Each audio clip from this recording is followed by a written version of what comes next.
class. I hope all of you are doing well.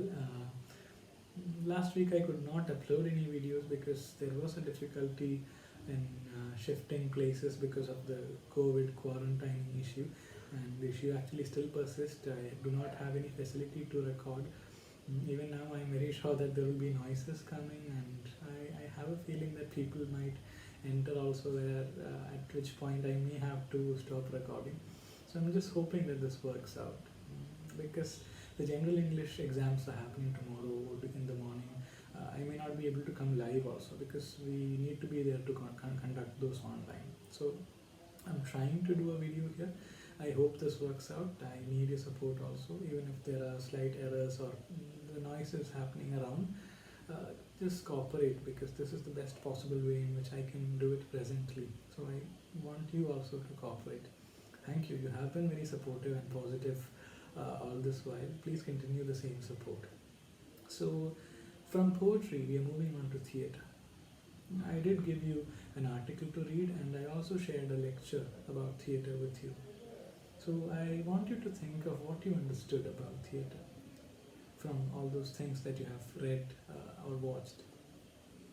So theatre is a very powerful form of representation because it interacts directly with the perceiver. It also involves the perceiver in many ways. Now, we have also discussed the idea that all kinds of art forms are actually a reflection of its times. This is very much so in the case of theatre also. If the content of artistic forms have changed according to the times, in the case of theatre, very visibly, even the form, structure and style of theatre has also undergone changes. Especially when it comes to the 20th century, there is a dramatic shift that is happening from realism to other more abstract and complicated forms of representation. Why does this happen? Obviously, it will definitely have a lot of connections with the cultural and historical background. We have already discussed the historical events that have happened in the 20th century. So the First World War, the Second World War, and the economic recession, and decolonization of many colonies, and a lot of things have happened. And of course, there was a shift in the way in which people perceived life also because of all these things happening. On the whole, the entire mood of the initial phase of the first half of the 20th century and the beginning of the second half of the 20th century is also quite pessimistic. So earlier, before the 20th century, the major form of artistic representation, especially in the case of theatre, was realism. That is, making art as lifelike as possible. Now, most of the Malayalam movies that we see these days are realistic movies, right? And we enjoy them also. Similarly, lifelike or realistic forms of representation were very popular. But the kind of experiences that took place in the initial phases of the 20th century and later on were not something that could be very strongly communicated through realism.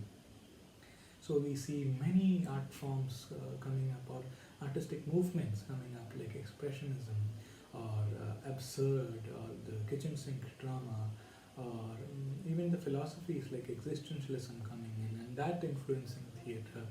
And also the content of theatre also changes. Theatre starts discussing very complicated ideas rather than the everyday happenings in the lives. More than the plot, actually the thought process that theatre can make in the perceiver becomes more important, or the kind of overall impression that the theatre can make in the mind of the perceiver became more important. So modern theatre actually involves the perceiver also. It's not like a plot is being presented to a receiver, which he receives as if a story, but rather it is something that involves the active participation of the perceiver or the watcher or the audience. So also a lot of stylistic changes also happen. From realistic setting to more abstract and representative setting, there is a huge transformation happening. And also in the content also. We may find the modern theatre to be a bit more complex. That is actually when the reality of life is not that easy to represent. There needs to be more modern forms of representation. That's precisely what is happening in the case of theatre during the 20th century. There are many new theatre traditions coming in. And the first play that we have to learn is that of a play by Caryl Churchill called Top Girls. Top Girls. And this is often cited or quoted as a feminist play or feminist theatre. Now, what is feminism? You're already familiar with the concept. It's actually voicing out the concerns of the female community, which had been or has still being oppressed in many ways by the patriarchal society. So, what feminist theatre, Caryl Churchill never allowed any kind of labeling that I belong to the feminist theatre or something like that, but it is we who read her works that who often categorize her works into feminist theatre. So, now the lives of many women are being represented in Caryl Churchill's play.